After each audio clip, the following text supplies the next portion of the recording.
दोस्तों, पाकिस्तान और चीन जैसे पड़ोसी देश भारत के लिए एक बहुत बड़ा खतरा है। इसलिए हिंदुस्तान को हर वक्त इनसे निपटने और इनके हमलों का जवाब देने के लिए तैयार रहना पड़ता है। अगर बात जमीनी सीमा की हो तो भी भारतीय सेना के पास मौजूद हथियार पाकिस्तान और चीन से लड़ने के लिए काफी है। लेकिन ड्रैगन जिस तरह से समुद्र में भी अपने पंख फैला रहा है, उससे भारत के ऊपर एक बहुत बड़ा खतरा मंडरा रहा है। हालांकि भारत ने इस खतरे से निपटने के लिए भी तैयारी शुरू कर दी है। अब भारत जर्मनी से एक ऐसा हथियार लेने वाला है जो चीन को समुद्र में भी तबाह करेगा।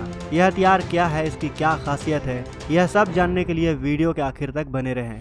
लेकिन वीडियो में आगे जाने से पहले आपसे एक रिक्वेस्ट, इस वीडियो को लाइक करें और कमेंट बॉक्स में जय हिंद जरूर लिखें। हमें पता है आपका दिल भारतीय सेना के लिए बड़ा है और आप इतना काम तो जरूर करेंगे। दरअसल दोस्तों, भारत जर्मनी की टाइप 212 CD पनडुब्बी को भारतीय नौसेना के प्रोजेक्ट 75I में शामिल करने को लेकर प्लानिंग कर रहा है। मीडिया रिपोर्ट्स के मुताबिक यह जर्मन पनडुब्बी हमारे प्रोजेक्ट 75I परियोजना की दौड़ में सबसे पहले पायदान पर है। लेकिन दोस्तों, इस पनडुब्बी के बारे में जानने से पहले भारत का प्रोजेक्ट 75 क्या है, इसके बारे में कुछ बातें हम आपको बता देते हैं। दोस्तों, प्रोजेक्ट 75I या प्रोजेक्ट 75 को भारतीय नौसेना के लिए काफी जरूरी माना जाता है।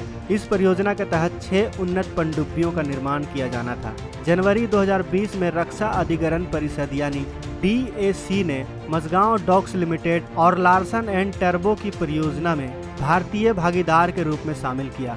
इसके अलावा दक्षिण कोरिया की 2 कंपनियां, फ्रांस की 1 कंपनी, स्पेन, रूस और जर्मनी की भी 1 कंपनियों को चयन किया गया। हाल ही में रूस के एक वरिष्ठ अधिकारी की ओर से यह भी कहा गया कि भारत ने जो शर्तें रखी हैं वो पूरी तरह से गलत हैं। उनके अनुसार जब तक इन शर्तों में बदलाव नहीं किया जाता तब तक यह प्रक्रिया आगे नहीं बढ़ सकती।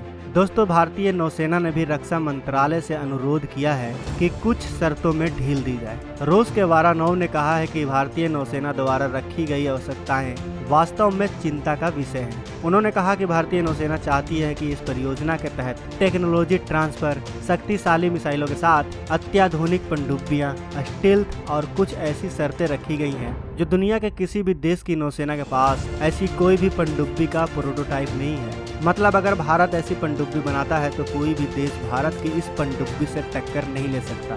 अगर हम साफ साफ शब्दों में प्रोजेक्ट 75 को समझें तो भारत अन्य देशों के साथ मिलकर प्रोजेक्ट 75 के तहत भारतीय नौसेना के लिए पनडुब्बियां बना रहा है। लेकिन इस प्रोजेक्ट में काफी देरी हो रही है और भारतीय नौसेना को पनडुब्बी की आवश्यकता पड़ रही है। इसीलिए भारत जर्मनी से उसकी खतरनाक पनडुब्बी खरीदना चाहता है। भारतीय रक्षा सूत्रों के मुताबिक टाइप 212 CD की स्टेल्थ डिजाइन एकदम नई है। इसका निचला तला यानी निचला हिस्सा डायमंड यानी हीरे के आकार का है और इस वजह से यह पनडुब्बी एक्टिव सुनार की तरंगों को नाकाम कर सकता है। यहाँ पर हम आपको बता दें कि 212 CD में जो CD है उसका मतलब है कॉमन डिजाइन और इस पनडुब्बी में नया कॉम्बैट सिस्टम लगा है जिसे दुनिया ORCA के तौर पर जानती है। इस सिस्टम के लगने के बाद पनडुब्बी के मदद से भारी मात्रा में सेंसर के आंकड़ों को परखा जा सकेगा। जर्मनी का थाइसन क्रिप मरीन सिस्टम यानी TKMS इस तरह की 2 पनडुब्बियां तैयार कर रहा है, जिसमें से एक जर्मन नेवी के लिए है और एक नॉर्वे की नौसेना के लिए होगी। आपको बता दें कि जर्मनी और नॉर्वे की सरकार ने जून 2017 में एक साझा समझौता साइन किया था, जिसके तहत नौसेना के लिए पनडुब्बी के साथ मिसाइलों का भी निर्माण किया जाएगा। एक रिपोर्ट के मुताबिक 2 पनडुब्बियों के निर्माण के लिए करीब $6.4 बिलियन का खर्च आएगा। साल 2023 में इन पनडुब्बियों को बनाकर पूरी तरह तैयार कर लिया जाएगा। वहीं जर्मनी की नौसेना को साल 2031 और साल 2034 में यह पनडुब्बी मिलेगी। इस पनडुब्बी को साल 2060 तक सेवा में रखा जाएगा।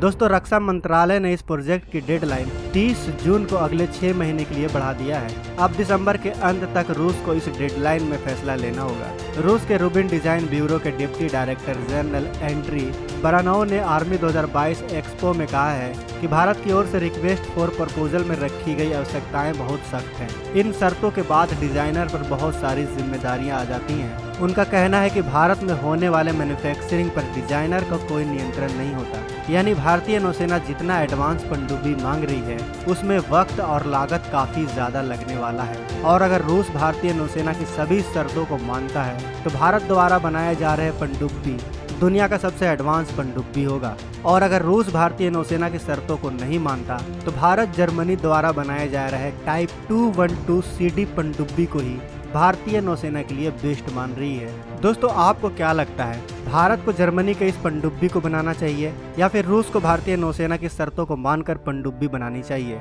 हमें कमेंट बॉक्स में अवश्य बताएं। हम आपके कमेंट का इंतजार कर रहे हैं। अगर आपने अभी तक इस चैनल को सब्सक्राइब नहीं किया है तो इस चैनल को सब्सक्राइब जरूर करें। साथ ही बगल में जो बेल आइकन का बटन है उस पर ऑल पर भी क्लिक करें ताकि हमारी कल के वीडियो को आप मिस ना कर सकें।